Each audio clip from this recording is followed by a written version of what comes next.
seminario ordinario. El invitado es el doctor Raúl Monroy Borja. Él obtuvo el doctorado con especialidad en inteligencia artificial en la Universidad de Edimburgo, en Escocia, en 1998, bajo la supervisión del profesor Alan Bundy. El doctor Monroy ha trabajado en el Instituto Tecnológico de Estudios Superiores de Monterrey, Campus Estado de México, desde 1985. Un rato, ¿no? 30 años, qué raro. Actualmente es profesor investigador titular. Desde enero de 2010 es investigador nacional nivel 2 en el Sistema Nacional de Investigadores. Y desde enero de 2011 es miembro regular de la Academia Mexicana de Ciencias. Actualmente trabaja en la invención y aplicación de estrategias para descubrir y corregir errores en sistemas computacionales o en sus especificaciones, así como en la invención y aplicación de métodos para la detección de anomalías en modelos de seguridad informática y en la invención de métodos para planificación de movimientos en robótica. Ha recibido financiamiento para realizar investigación del CONACYT, así como de organizaciones mundiales como NATO, FRIDA y Google. Ha sido presidente del programa técnico de varios congresos y talleres de trabajo internacionales. De 2010 a 2012 fungió como presidente de la Sociedad Mexicana de Inteligencia Artificial y de enero de 2013 a septiembre de 2014 como coordinador de la red temática en tecnologías de la información y comunicaciones del CONACYT. Démosle pues una cordial bienvenida al doctor Monroy.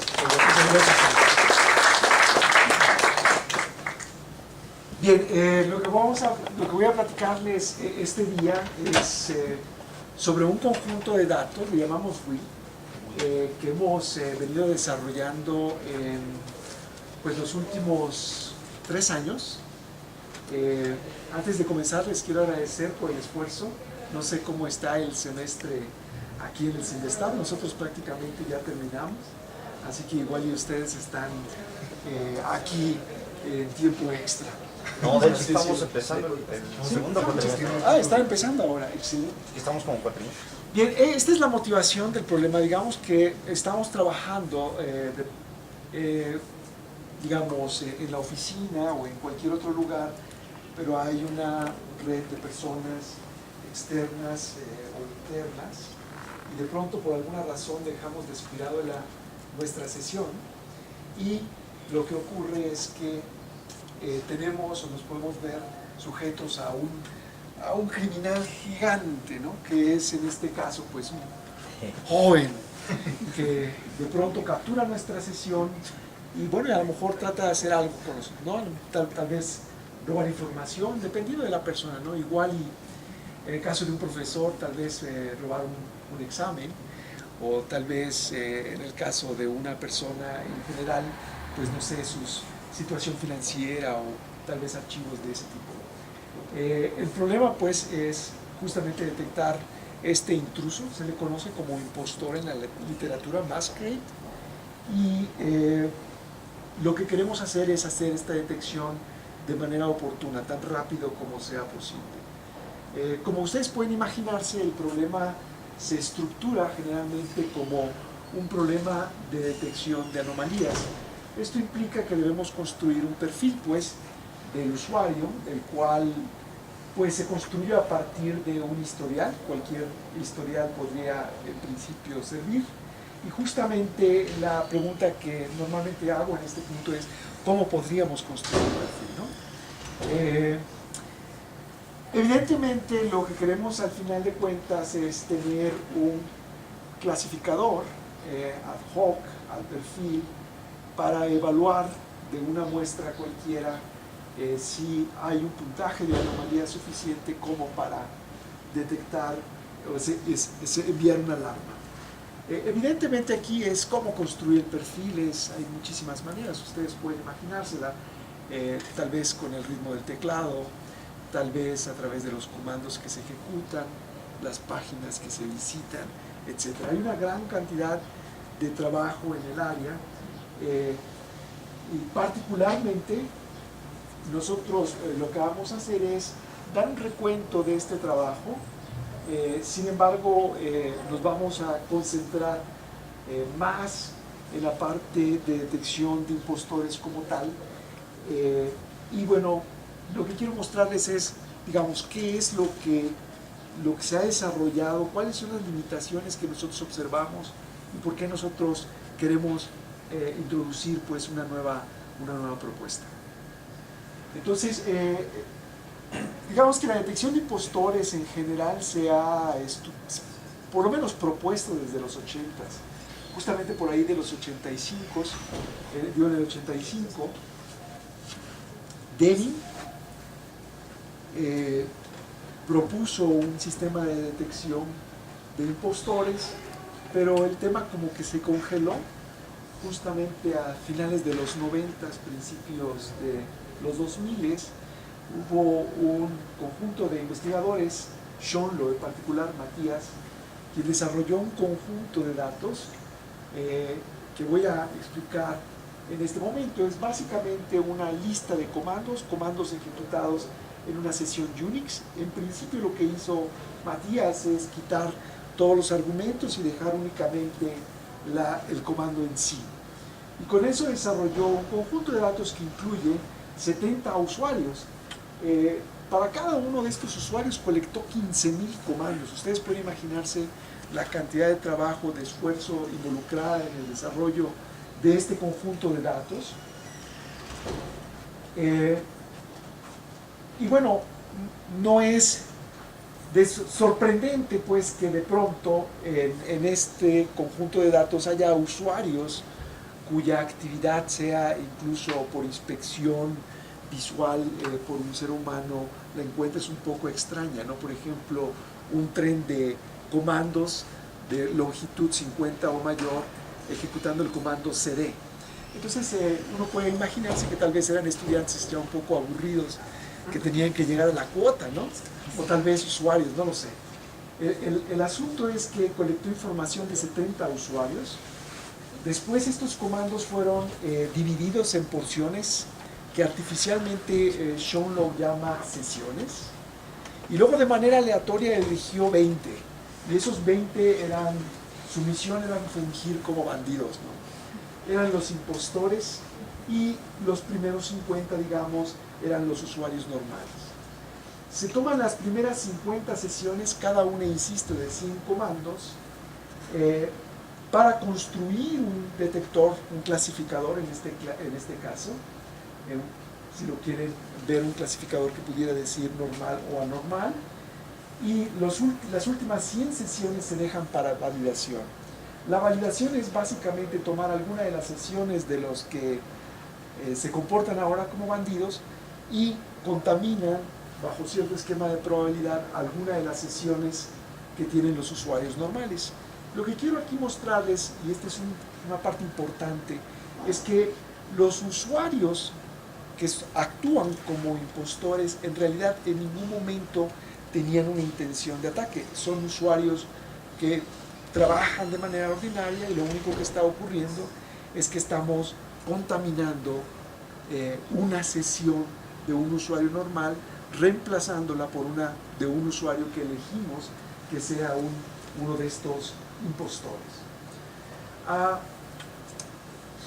Sin embargo, bueno, este fue en su momento fue un punto de partida importante, porque era el primer conjunto de datos disponible, además con un problema, digamos, planteado de manera sistemática, de manera tal que pues cualquiera podía decir, bueno, pues aquí tengo este clasificador o este método de reconocimiento de patrones que puedo usar como clasificador, y bueno, sigo pues el experimento postulado por Sean Lowe, y bueno, de esa manera reporto mis resultados.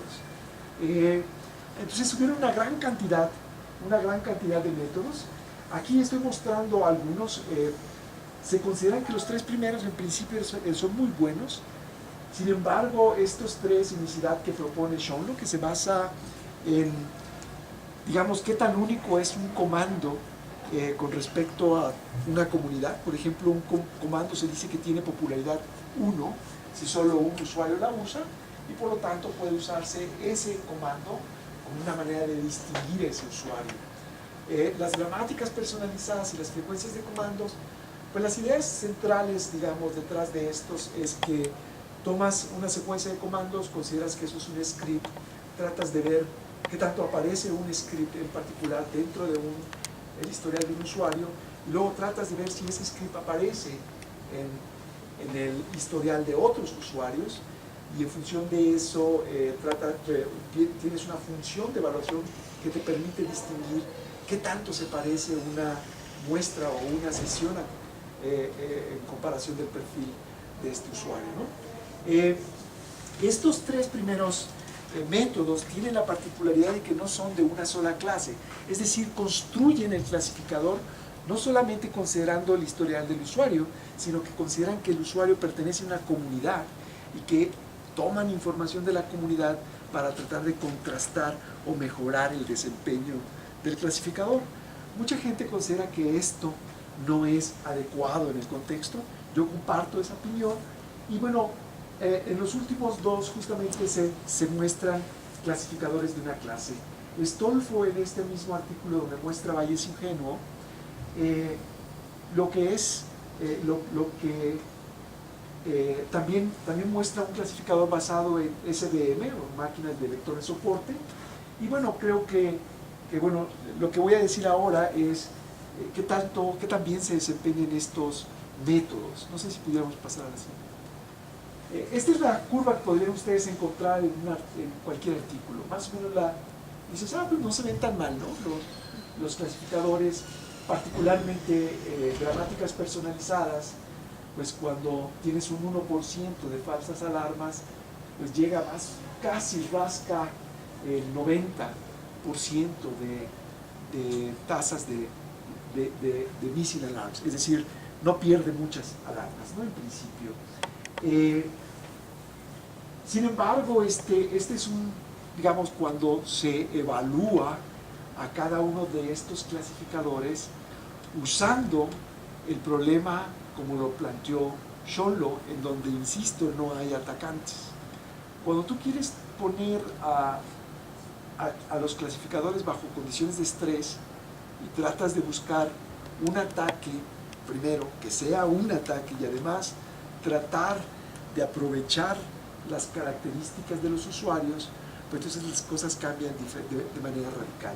En la siguiente lámina se ve cómo pues las cosas empiezan a alargarse, vean cómo las curvas empiezan a ser más a la derecha, ¿verdad? Todavía no se ve mal. En este caso, un atacante conoce la frecuencia de comandos, como si usaras naive Bayes precisamente, o Bayes ingenuo, pero ahora con el propósito de atacar y de enmascarar tu ataque.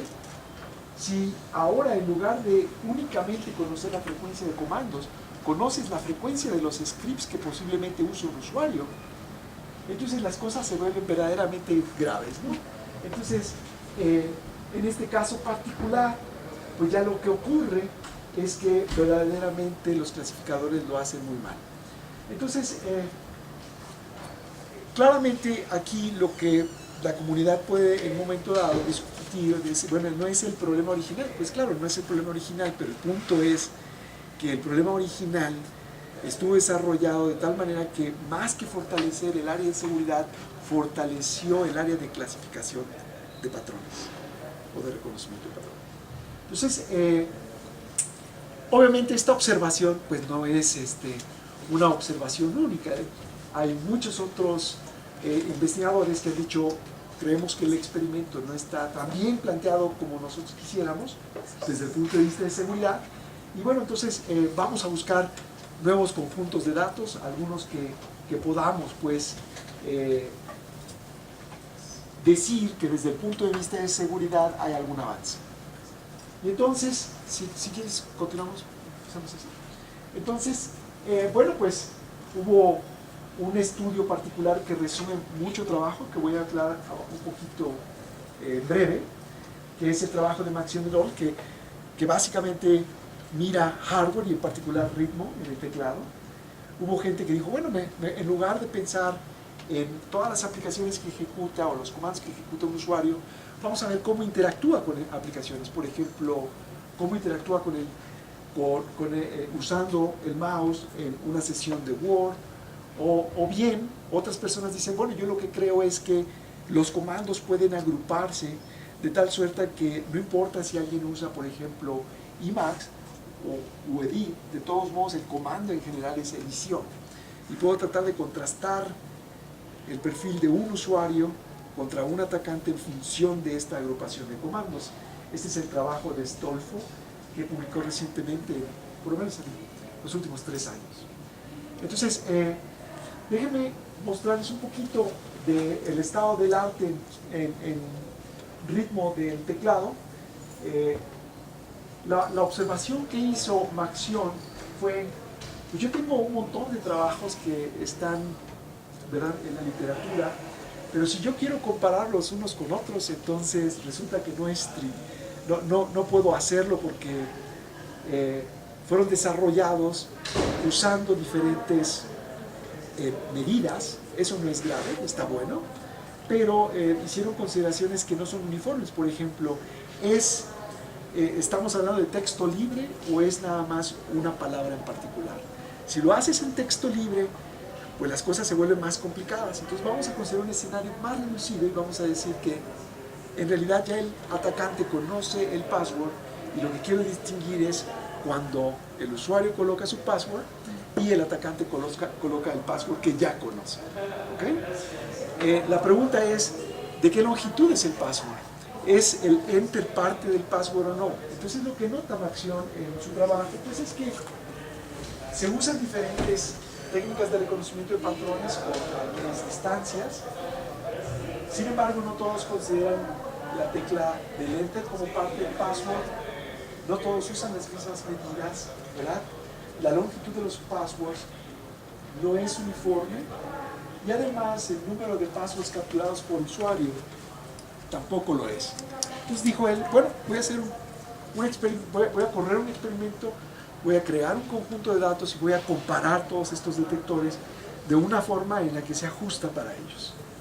Y bueno, lo que hace es reclutar 51 usuarios. Este conjunto de datos desafortunadamente no es público, pero se puede solicitar.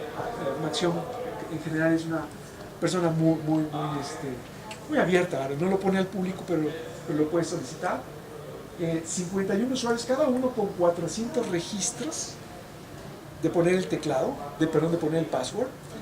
Es captura exitosa, es decir, si el password era secreto y alguien escribió secreta, es considerado como un password incorrecto y entonces no es parte del conjunto de datos. Todas las personas registraron estos passwords en sesiones de 50 capturas, digamos, en días distintos. Entonces a todos ellos pues los invitaban a tomar primero un café, platicaban con ellos, no te has lastimado, ¿no? ¿Cómo te sientes? ¿No estás tenso? Ya que se había roto un poquito el hielo, entonces le decían, ahora sí pásale, y bueno, captura, ¿no? Entonces eran sesiones de 50 capturas, un poco tedioso, pero finalmente eran 50 capturas, ¿no? Así pues lo tuvieron que hacer en 8 sesiones distintas, pues para sumar los 400. También tomó un registro de quiénes eran los, no sé cuántos hombres había, cuántas mujeres había en esta muestra, cuántos eran diestros y otros siniestros, y tomó 14 métodos de detección contrastados.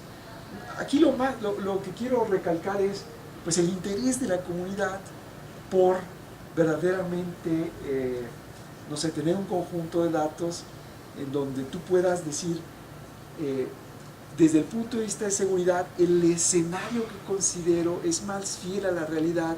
Estoy considerando que de alguna manera alguien robó mi password, no sé cómo le hizo, pero ya tiene mi password, yo dejo la máquina descuidada y lo que estoy tratando de detectar es si alguien entra, ¿no? Entonces tú puedes decir, ok, eso funciona, es buena idea, es más sistemático, ¿verdad? El conjunto de datos está hecho pensando en un escenario muy chiquito, pero finalmente un escenario. Y aquí usar un usuario como atacante de otro tiene un poquito más de sentido porque finalmente es un usuario distinto, ¿verdad? A lo mejor el cuate no estaba diciendo apúrate porque igual y me cachan, ¿no? Pero finalmente, vaya, tenía esta idea, podemos contrastar diferentes personas. A lo mejor es un impostor con mucha con mucho cinismo, con mucha calma, que llega después del café y se pone a teclear el password, ¿no? Pero bueno, ok, ustedes pueden considerarlos. ¿Qué datos, cómo están almacenados los datos? ¿Qué almacena? Perdón, ¿otra vez? Sí, los datos que almacena. Son básicamente ¿nos realizamos una? Estas. Básicamente el key down, key up, key down. Key down es el tiempo que pasa entre que presionas dos teclas. Ok. Key up, key down es el tiempo que dejas presionada una tecla. El hold es cuando estás poniendo shift. La longitud en este caso es de un password. Y el número de repeticiones. Entonces, como había diferencias, dijo, ok. Todos son 50. Y luego, bueno, lo de abajo es básicamente una parte relacionada con el filtrado que hizo acerca de cuando inicialmente se planteaba la posibilidad de realmente usar la información que se había colectado por las demás personas, antes de decidir, yo quiero hacer mío. Bien. Y bueno, en la siguiente lámina lo que vemos es otro experimento, en este caso lo condujo Stolfo y una alumna de él que se llama Salem, Malek Salem. Aquí en este caso el esquema era mucho más interesante porque dice, bueno, voy a tomar 18 usuarios y voy a colectar información de estos usuarios, así como trabajan, ¿verdad? Y después lo que voy a hacer es poner a competir estos usuarios de tal suerte que uno es atacante del otro y vamos a correr un experimento de captura a la bandera. Entonces, en principio se oye muy bien, ¿no? El problema es que cuando llegaron a implementarlo, pues muchos alumnos dijeron, no, yo no le entro, ¿no? Entonces, pues está bien, ¿no? Entonces lo que hicieron fue poner las máquinas de laboratorio, las formatearon, dejaron, digamos, limpio el sistema y les dijeron, pues pónganse a trabajar. Y ya después hicieron el experimento de captura de la bandera. Entonces, el único problema es que en realidad es la misma máquina, ¿no? O sea, y nosotros de alguna manera como que personalizamos nuestras máquinas, ¿ok? Entonces, esa falta de homogeneidad creo yo que es, desafortunadamente le pega mucho, impacta mucho pues al conjunto de datos. Y luego se supone que la idea de ellos, original, era tomar los comandos y como que agruparlos en tareas o cuestiones generales, ¿no? Así por ejemplo, edición, compilación, no sé, revisión de documento, etcétera, etcétera. Pero al final, como no pudieron hacer eso, lo que hacen es empezar a registrar muchas cosas del sistema operativo, por ejemplo, cómo se modificó el registry, qué tipo de documentos enviaron a través del correo, qué páginas visitaron, qué instalaron, etcétera, etcétera.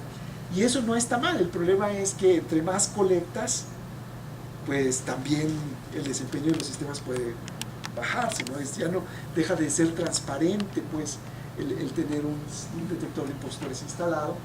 Y sobre todo, bueno, mi principal crítica a este trabajo es que pierde una idea fiel o una hipótesis a validar cuando parte de esta idea de agrupación de comandos y termina después haciendo una captura de hecho semejante a la que había propuesto Denning desde 1985.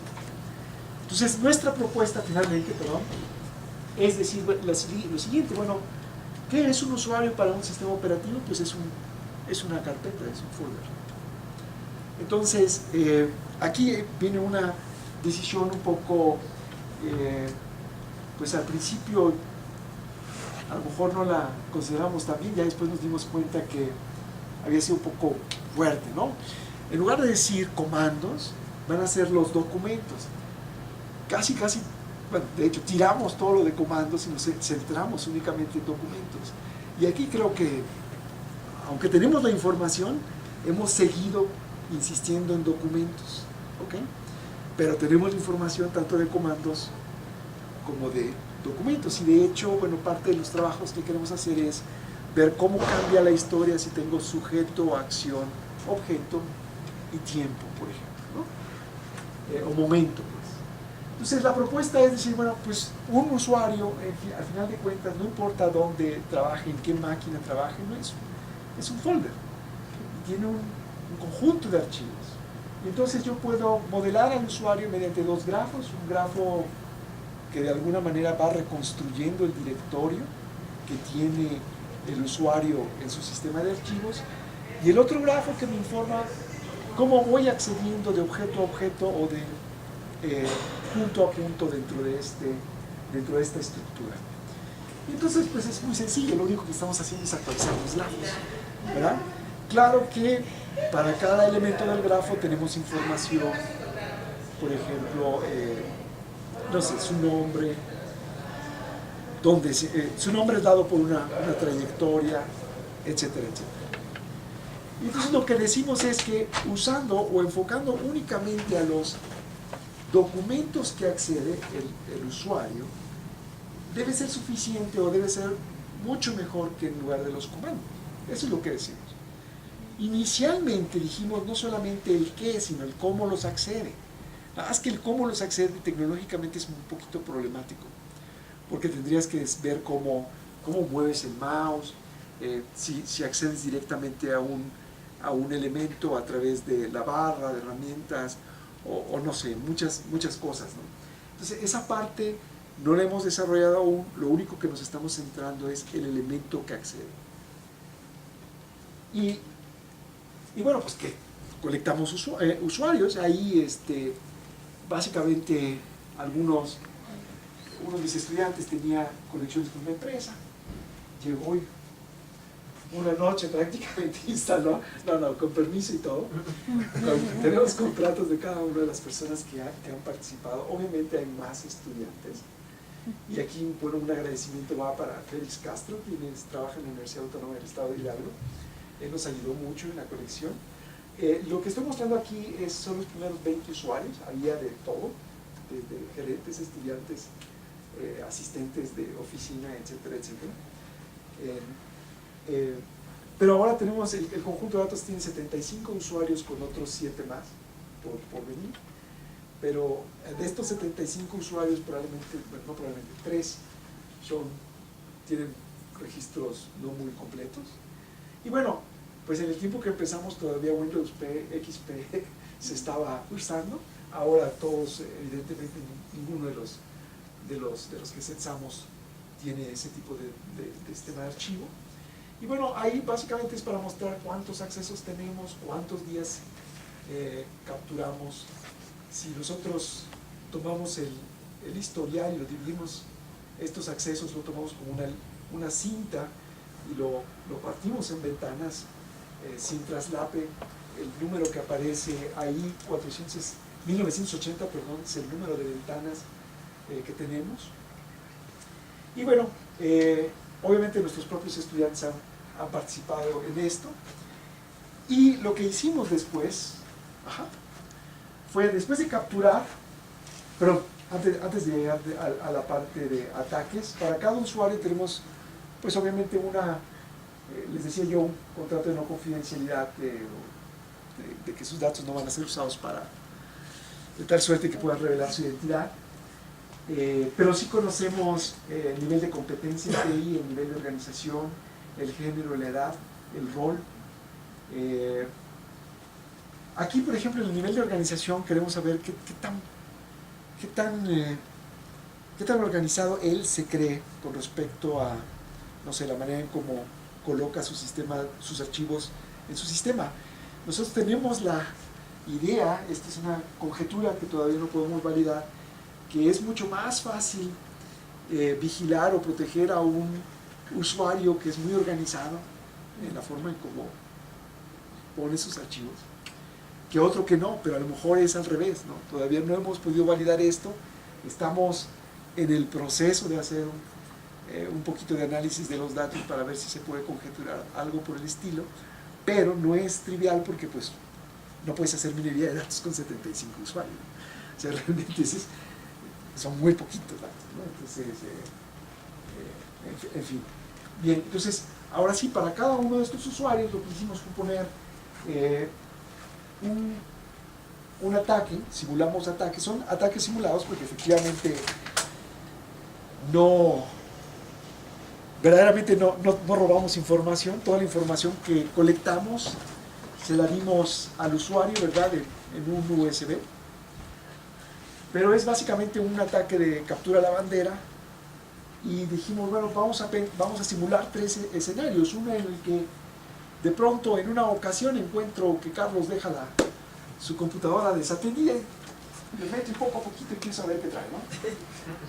Pero en el otro es ya un cuate que ya tiene un poquito más de intención, ya trae, por ejemplo, un script y ejecuta el script.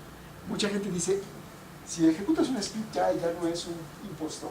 Y tienen razón, pero bueno, finalmente queríamos abrir un poquito el abanico entre impostor, alguien que por lo menos quiere enviar cosas afuera a través de la red o a través de una USB, y alguien que trae ya un script para hacer toda la tarea. Entonces tenemos diferentes ataques para cada uno de los usuarios, todos simulados en la máquina de cada uno de ellos. Y bueno, aquí viene una parte de beneficios, pero creo que la siguiente lámina va a ayudar mejor, pero lo que sí quiero, no sé, tal vez resaltar es la fidelidad, o un poquito más de fidelidad en la parte de los ataques, un poquito más de transparencia para el usuario en la captura de los datos. No lo estamos forzando, pues, a que actúe de una manera extraña, aunque evidentemente cuando sabes que te están registrando, pues a lo mejor puedes cambiar y dices, ay, ese sitio ya no lo voy a tocar. Entonces, los ataques simulados también se colocaron en una ventana de 5 minutos para que no hubiese, a lo mejor va a haber no va a haber uniformidad en el número de accesos, pero va a haber uniformidad por lo menos en el número de minutos, en tiempo, pues. Y ya desde 2011, antes de que desarrolláramos el conjunto de datos, pues decíamos, pues es que si lo hacemos con un conjunto de datos, podemos meter muchas abstracciones muy interesantes que actualmente no son tan claras. Por ejemplo, alguien dice, bueno, yo digo que alguien está editando un artículo porque usó un editor, usó LaTeX y compiló. Entonces, está en sesión de edición. O voy a agrupar estos 3 comandos y voy a decir que es un script. Nosotros lo que decíamos, bueno, finalmente, si consideramos al menos un usuario pues, típico tal vez de computación, pues trata de separar o una persona que hace computación, trata de separar sus documentos en carpetas, y a esas carpetas les pone, a lo mejor, olvidémonos del nombre, pero lo más importante es que colecta en esas carpetas archivos semejantes. Entonces dijimos, bueno, seguramente con las tareas podemos empezar a hacer algún análisis, seguramente si nosotros consideramos que en cierto nivel están estas carpetas y cada una de estas carpetas realmente es una tarea, podemos hacer un análisis de cómo pasa el tiempo un usuario ejecutando sus tareas. Eso fue, insisto, una propuesta, no se estudió. Ahorita voy a mostrarles los resultados de esa propuesta después de 4 años. Otra era el principio de localidad, también voy a hablar de este nuevo estudio que hemos hecho sobre localidad. Aquí en este caso decimos, bueno, normalmente cuando trabajo en cuestiones personales, sigo trabajando en cuestiones personales por un rato y después ya me cambio a otra tarea. O si estoy trabajando en la parte de docencia, trabajo mucho sobre mis actividades de docencia o sobre documentos de docencia y después de un rato me cambio a otros lugares. Entonces, este principio de localidad que hemos escuchado en el concepto de sistemas operativos, lo podemos tal vez aprovechar en este sentido para detectar impostores. Obviamente nuevos accesos y la profundidad a la que trabaja un usuario normalmente en un sistema de directorio podría también ser de interés. Entonces veamos, esta fue la primera parte, esto se reportó en septiembre del año pasado en RAI. La idea es, en algún nivel de la estructura del directorio, en algún nivel, yo voy a considerar que todas las carpetas que se encuentran en ese nivel son tareas. Es decir, aquí esto es una decisión bien arbitraria porque cuando colectamos los datos, nunca se nos ocurrió pedirle a cada uno de los usuarios que etiquetara sus folders de tal suerte que pudiera decirnos, mira, este folder, ¿qué información tiene? ¿Tú lo consideras una tarea de tu actividad diaria? Así como algo, no sé, personal, algo de entretenimiento, algo de trabajo, menos de trabajo, más de entretenimiento, etcétera, etcétera. No lo hicimos. Y bueno, también era importante que no lo supiéramos porque buscar esa información, ya sabiendo qué hay, pues a lo mejor era más fácil para la persona que simulaba los ataques llegar a la bandera, ¿no? Entonces, lo que hacemos es decir, bueno, toma un nivel y en ese nivel considera que todas las carpetas son una tarea independiente y todos los archivos y sus carpetas contenidos en esa carpeta llamada tarea, pues son, de alguna manera, están relacionados. Y entonces lo que yo voy a ver es cómo transita entre tareas el usuario y lo voy a hacer nada más con un propósito. Si yo trabajo a ese nivel, a nivel de tareas, en lugar de construir un modelo grandotote que considera todos los objetos de un sistema de archivos, nada más me centro en unos cuantos archivos, en unas cuantas carpetas. Y básicamente, insisto, tomamos un nivel en el que decíamos, aquí están las tareas, y todo lo que no cupiera en tareas lo dejábamos en una tarea a otros. Y bueno, lo que quiero mostrarles es que si lo haces así, ¿verdad? Si lo haces así, número uno, el desempeño entre dos clasificadores, uno que usa todos los objetos y otro que usa nada más estas tareas, no es muy diferente. Es menor, pero no es muy diferente. Y lo que es interesante es que puedes tener tamaños de modelo que son generalmente una orden de magnitud menor en ambos casos. Y hay algunos casos a lo mejor hasta pues poco, serían, digamos, outliers, serían ahí sí se me fue forasteros, ¿verdad? Que verdaderamente la reducción es de 2 órdenes de magnitud. Entonces esos son pocos, ¿verdad? De hecho es 1, creo, o 2. Entonces dijimos, bueno, tómate un clasificador que la gente considera que es bueno, algo así como Naive Bayes o SVM, no sé, tómate un par de ellos, ¿no? Entonces en ese caso tomamos Naive Bayes, Bayes ingenuo, y tomamos cadenas, un clasificador basado en cadenas de Markov, que básicamente lo que hace es construir la cadena en función de las diferentes sesiones que se tienen, y luego pues va contrastando una sesión de prueba en función de las transiciones que aparecen, ¿no? Dices, esta transición la vi, entonces no es mala.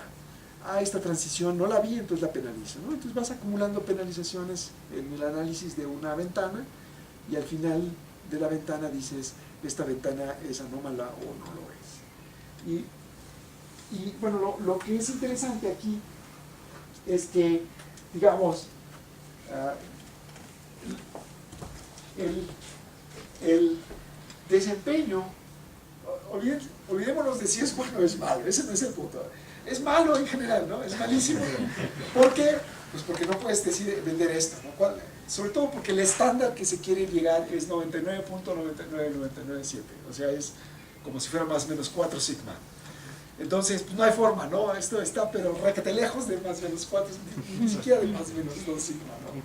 Pero bueno, el chiste es que, pues el desempeño es, digamos, es semejante, es equivalente, no está tan lejos el uno del otro.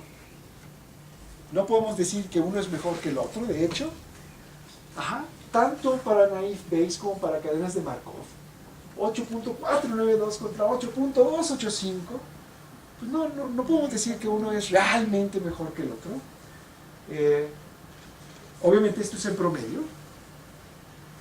Esta es básicamente la misma información. Tal vez lo único que dice distinto es que parece que la cantidad de datos que uso para construir no afecta tanto como otros esquemas.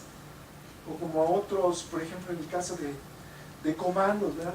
No hay mucha afección, los números son semejantes, son malísimos, pero son semejantes. Entonces ahora sí, la ventaja viene en esta lámina que está aquí a continuación. Vean cómo, si yo veo el tamaño de los modelos, aquí estamos hablando de 90.000, aquí estamos hablando de 1.674. Si yo hablo, por ejemplo en este, ¿no? Estamos hablando de 5.000 elementos comparados contra los 530.000 que tiene el número de objetos. Entonces, bueno, esto podría decir, bueno, ok, a lo mejor pues es una buena forma de ayudar, no te pega mucho y además es más barato de contener. Por ejemplo, la actualización va a ser mucho más barata si tienes un modelo, un orden de magnitud menor. Entonces eso fue lo que vendimos. Fíjense, no vendimos en el artículo principal, que es el que venía en la primera lámina, que es el de Will. Lo que vendimos fue el conjunto de datos, y en RAID lo único que vendimos fue, si tú usas tareas, tienes un clasificador que no es peor, que es muy semejante, de acuerdo, no sé, a algunos test estadísticos, y los modelos son de un orden menor. Ahora lo que estamos tratando de vender es cómo aplicar este principio de localidad, que es lo que hace que los sistemas operativos funcionen realmente. El concepto de memoria caché básicamente vive precisamente a este principio que justamente habla de la tendencia que tenemos, que al momento de escribir programas colocamos datos relacionados juntos uno del otro.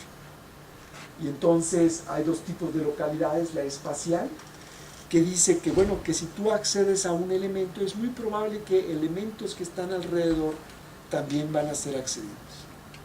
Y la localidad temporal lo que dice es que si algún elemento fue accedido ahora, muy probablemente será accedido después. Entonces dijimos, pues yo creo que esto lo podemos meter, porque ¿cómo puedes, en el caso de comandos, cómo podrías hablar de qué tan cerca o lejos está un comando de otro? Eso no lo puedes aplicar. Acá sí puedes hablar. A ver, yo tengo archivos y yo puedo ver al archivo como un sistema, un árbol de directorio, luego usar esta convención típica de que el nodo raíz es, por así decirlo, la lista vacía. Los hijos, el 1, 2, 3, 4 es la lista que tiene un 1, la lista que tiene un 2, la lista que tiene un 3. El primer hijo del primer folder pues va a ser la lista que tiene 1,1, ¿verdad? Entonces ese va a ser el primer hijo del primer archivo. 1, 3, 2 es el segundo hijo del tercer archivo o de la tercera carpeta que se encuentra en la carpeta 1, y así sucesivamente. Tú les puedes dar a los archivos una posición, y dada una posición, pues ya puedes calcular distancia, ¿verdad? Entonces, la diferencia entre estas dos posiciones te da una distancia. En nuestro caso, propusimos una distancia un tanto ad hoc, si quieres ya nos saltamos esta, en donde básicamente los hermanos tienen una distancia 1, padre e hijo y viceversa tienen una distancia 1, y bueno, usamos esta idea simple, ¿verdad? Calculamos las distancias, tú me das una ventana de accesos y yo puedo calcular las distancias, e incluso puedo, ya cuando empiezas a decir, vamos a ser creativos, empiezas a decir, podemos calcular esto, entonces no sé si va. A continuación pues dices, pues ya ve la distancia completa en una ventana, ¿cuánto fue qué tanto se trasladó el usuario? Es más, pues vamos a darle un sentido, ¿no? Si subimos en el directorio estamos yendo hacia el norte, si vamos hacia la derecha en el sentido incremental del número del archivo, vamos hacia el este, y si vamos en el otro contador vamos hacia el oeste, y si bajamos vamos hacia el sur. Obviamente pues vamos sumando, restando, dependiendo de cómo se va moviendo, y nos quedamos en un punto acerca de la orientación de la interacción. Y entonces puedo tener fácilmente medidas como, por ejemplo, el diámetro, ¿verdad? ¿Cuál es la distancia digamos, máxima entre dos archivos tocados dentro de una misma ventana, etcétera, etcétera. Y lo mismo que hago para espacio, pues lo puedo hacer para tiempo. No te puedo decir, por ejemplo, ¿qué tantas veces la distancia entre un acceso y otro fue 1 dentro de una misma ventana? ¿O qué tantas veces fue 0? Etcétera, etcétera, ¿no? Entonces, con esta información o con estas características, pues dijimos, tómate un resultado que ya hemos hecho, ¿verdad? Que únicamente consideraba una serie de atributos, digámoslo así, estándar en la literatura, y pues ponte ahí, toma, elige el que quieras, ¿no? Es más, de los que se supone que no debemos usar porque no son de una clase, pero elige el que ahorita la gente está diciendo que es un excelente clasificador. Y bueno, tomas algo como Bootstrap agregado y generas árboles, creas un ensamble con esos árboles y clasificas. Este esquema no me gusta precisamente porque no es de una sola clase, es decir, toma en cuenta información de otros usuarios en la detección de anomalías. Y eso no está bien. Pero bueno, fuimos parejos, tomamos los atributos que normalmente la gente considera en este tipo de cosas, y luego nada más colocamos los atributos de localidad. Y lo que vemos es que, pues en este caso, ¿verdad?, ya olvidándonos del promedio, pues en todos los casos que están señalados con amarillo, el clasificador que hace uso de localidad, pues tiene mejor desempeño. Entonces, todo esto para decir, bueno, la idea que estamos tratando de hacer ahora es demostrar que realmente haciendo uso de documentos tienes un sistema mucho más rico del cual puedes sacar medidas tal vez más rebuscadas, pero al mismo tiempo no tan difíciles de computar, y por otro lado, pues, en cierta forma, efectivas, ¿no? Y ahora, estas son las conclusiones. No sé cuánto tiempo tengo. ¿Está bien? Pues, bueno, aquí nada más que decir, el cómo todavía no lo hacemos, ¿no? Y el cómo, la verdad, yo creo que eso no lo vamos a hacer hasta que va a ser toda una decisión, porque va a ser empezar de cero, porque en el momento ahora no tenemos el cómo accede un usuario a un archivo, solamente sabemos qué accede, qué archivo accede. Y lo que estamos tratando de vender es, pues, abstracciones útiles, ¿no?